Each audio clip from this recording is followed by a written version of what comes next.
नमस्कार दोस्तों, welcome you all again to the most comprehensive and to the point lecture series on geography. दोस्तों, मैं उम्मीद करता हूं इसके प्रीवियस अपलोडेड वीडियो में, जिसमें हमने कोल के बारे में जानना शुरू किया था, हम ऑलरेडी बात कर चुके हैं कि कोल क्यों इंपॉर्टेंट होता है, कोल में कौन कौन से मटेरियल्स प्रेजेंट होते हैं। कोल के बारे में हमने हिस्टोरिकल पर्सपेक्टिव में जानने की कोशिश की थी कि इसका फॉर्मेशन कब शुरू हुआ, जिसमें हमने कार्बोनिफेरस पीरियड के बारे में बात की थी, अंडर पेलियोजोइक एरा, हमने मीसोजोइक एरा के बारे में बात की थी। हमने बात की थी दो तरीके के system, that is Gondwana system और टर्शियरी सिस्टम के बारे में। साथ ही हमने बात की थी about the types of coal, जिसमें हमने पीएट, लिग्नाइट, बिटुमिनस, एंथ्रासाइट, इनमें क्या डिफरेंस होता है ये जानने की कोशिश की थी। साथ ही ये किस तरीके से बनते हैं और क्यों अलग हो जाते हैं over the period of time, हमने ये जानने की कोशिश की थी। फिर हमने सारे ही टाइप ऑफ कोल किस तरीके से दिखते हैं, इनकी क्या प्रॉपर्टीज होती हैं, किस तरीके से आप पता कर सकते हो, हमने ये भी जानने की कोशिश की थी। Now from this lecture onwards अब हम लोग बात करने की कोशिश करेंगे कि भारत में कोल का डिस्ट्रीब्यूशन किस तरीके से है, और साथ ही इलेबोरेट वर्जन में जानने की कोशिश करेंगे इस गोंडवाना सिस्टम और टर्शियरी सिस्टम के बारे में। तो चलिए दोस्तों, शुरू करते हैं आज का लेक्चर।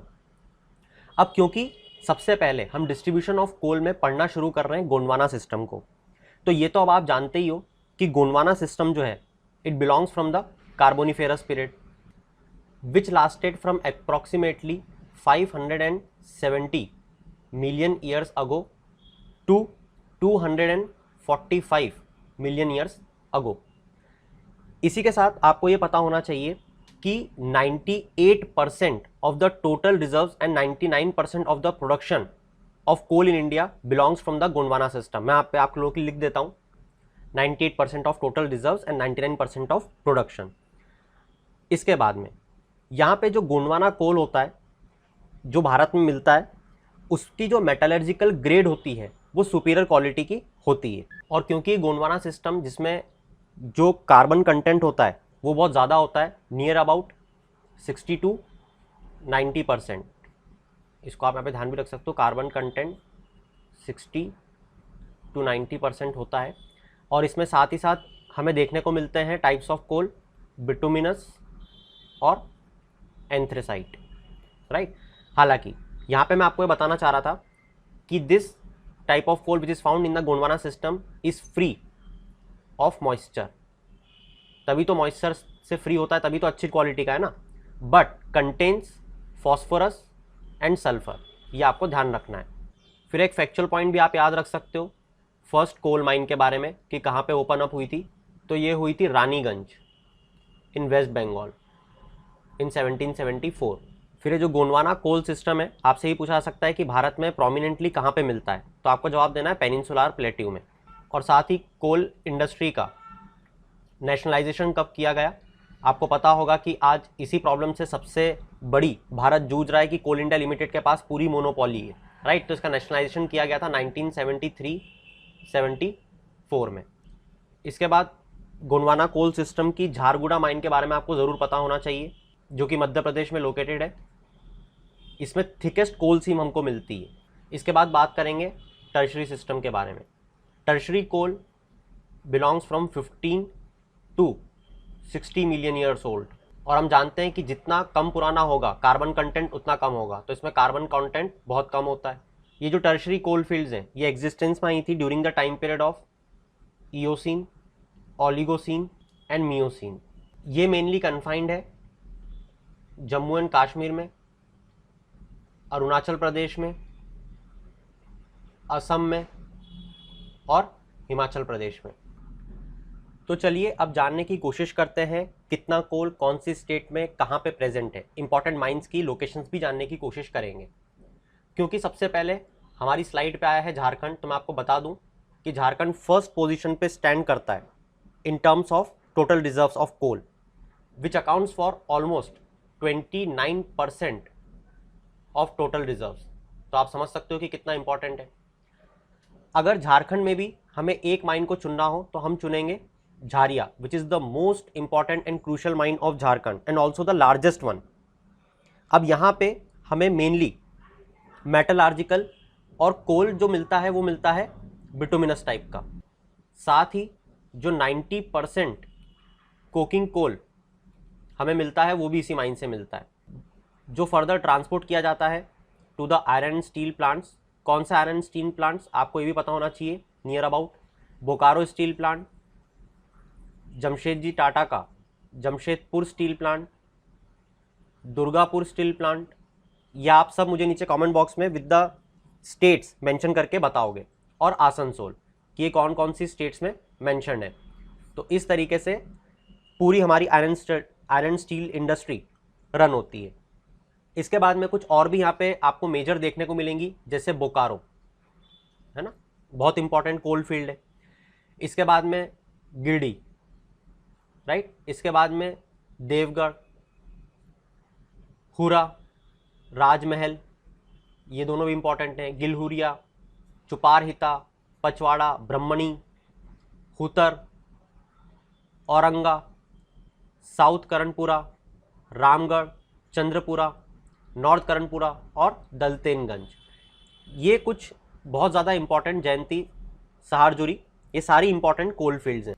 अब इनके बारे में आपको थोड़ी थोड़ी सी जानकारी देने की कोशिश करता हूँ। जैसे कि झारिया के बारे में मैं ऑलरेडी आपको बता चुका हूँ, one of the oldest and richest coal field of India, store house of the best metallurgical coal, coking coal, ये मैं आपको बता चुका हूँ। अब क्योंकि झरिया के बारे में हमने इतनी सारी चीज़ें देखी, तो मैं आपको ये बता दूँ कि कौन सी डिस्ट्रिक्ट में आती है। तो ये धनबाद डिस्ट्रिक्ट में आती है, झारखंड के, ये आप ध्यान रख सकते हो। इसके बाद में हम जयंती कोल फील्ड की बात करते हैं। जयंती में इन्फीरियर क्वालिटी मिलती है हमको, क्योंकि यहाँ पे ऐश कंटेंट बहुत ज़्यादा है। इसके बाद बात करेंगे बोकारो कोल फील्ड के बारे में। ये कोल फील्ड स्ट्रेच करती है in the valley of Bokaro river, आती है हजारीबाग डिस्ट्रिक्ट में। इसमें बहुत फेमस एक कोल सीम हमको देखने को मिलती है, जिसका नाम है कारगली सीम। ये वन ऑफ द थिकेस्ट कोल सीम है गोंडवाना पीरियड की। इसके बाद बात करते हैं गिरडी की। गिरडी जो है, इसको कारहाबारी कोल फील्ड भी बोला जाता है। इसमें one of the finest coking coal मिलता है हमको। इसके बाद में दोस्तों बात करेंगे औरंगा, हुतर और दालतेनगंज की। ये तीनों ही लोकेटेड है in the Palamu district of Jharkhand. यहाँ पे भी जो क्वालिटी है, it is of inferior quality. कहाँ पे यूज़ होता है इसका? सीमेंट फर्नेसेस और ब्रिक किल्न्स में। इसके बाद आती है बात देवगढ़ की। देवगढ़ कोल फील्ड में भी इंफीरियर मिलता है, ये आता है दुमका डिस्ट्रिक्ट ऑफ झारखंड, बहुत इंपॉर्टेंट डिस्ट्रिक्ट है। और इसके बाद में राजमहल, जो सबसे ऊपर देखी थी ना हमने, ये वाली, ये ठीक है। तो राजमहल, इसमें भी इंफीरियर क्वालिटी, ये आता है राजमहल हिल्स में, इसलिए इंपॉर्टेंट है ना। तो ये कुछ झारखंड की कोल फील्ड्स थी। इसके बाद बात करेंगे गोंडवाना कोल फील्ड्स, जो हमें छत्तीसगढ़ में मिलती हैं। आप देख भी सकते हो यहाँ पे कोल फील्ड मेंशन्ड है और यहाँ पे उसका एक्सटेंट मेंशन्ड है। जैसे Korba coal field, Korba district, Birampur, Hasdo Aran, Chirmiri, Lakhanpur is in Surguja district, Jhilmili, Johila, Sonhat, Tatapani, Ramkota, इनको आप ध्यान रख सकते हो। यहाँ पे सारी चीज़ें मेंशन्ड है, क्लियर।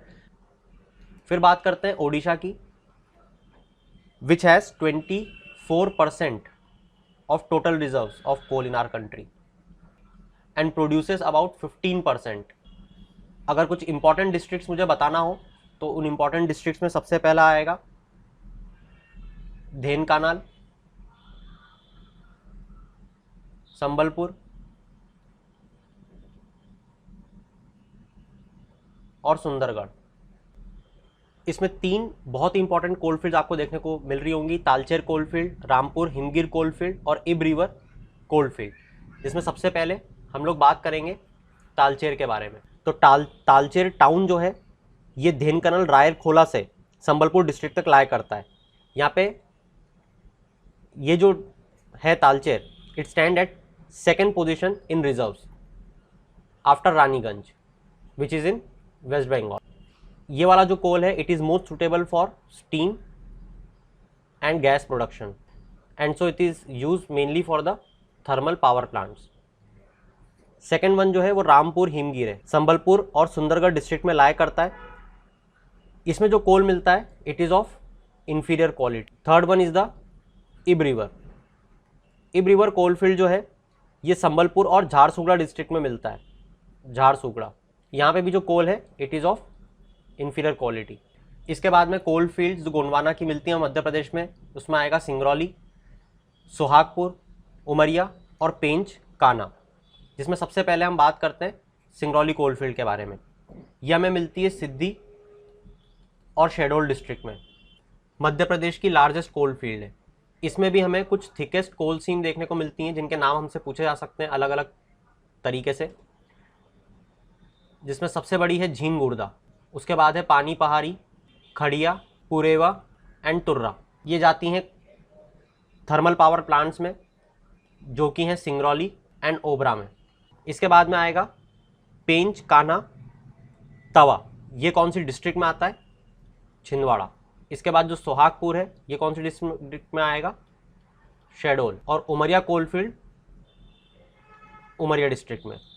इसमें भी इन्फीरियर क्वालिटी का कोल हमें मिलता है which has higher percentage of moisture and ash. बाद आंध्र प्रदेश के दो मेजर रीजन सिंगारेनी और कोथागुदम, इसके बारे में थोड़ी चर्चा करते हैं। यहाँ पे जो पूरा कोल पाया जाता है वो ऑलमोस्ट नॉन कुकिंग वैरायटी का होता है। ये सदर्न मोस्ट कोल फील्ड्स हैं भारत में और मेजरली साउथ इंडिया में यहाँ से कोल सप्लाई किया जाता है।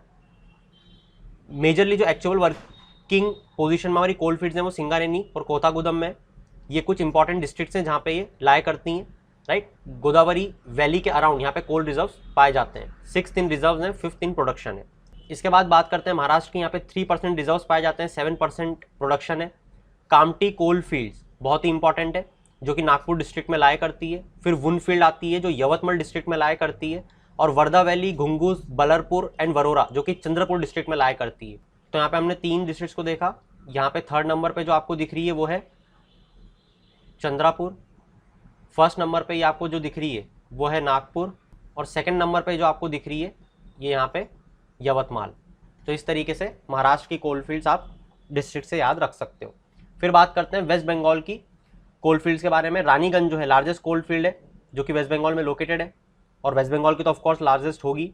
बर्धमान, बांकुरा, पुरुलिया और बीरभूम इन डिस्ट्रिक्ट्स में आप इसको पाओगे। इसके बाद यहाँ पे अगर हम बात करें 2 बहुत ही इंपॉर्टेंट डिस्ट्रिक्ट्स की जहाँ पे मैक्सिमम प्रोडक्शन हमें देखने को मिलता है, वो है दार्जिलिंग और जलपाईगुड़ी। ये चीफ प्रोड्यूसिंग डिस्ट्रिक्ट्स हैं। 4% इंडिया का कोल वेस्ट बंगाल में है और साथ ही 11% कोल रिजर्व्स। इसके बाद दार्जिलिंग कोट एक कोल फील्ड है जो कि दार्जिलिंग में लोकेटेड है। तो ये अभी तक हमने बात करी गोंडवाना कोल फील्ड्स के बारे में जो अलग अलग स्टेट्स में लोकेटेड है। अब हम लोग बात करेंगे टर्शरी कोल के बारे में।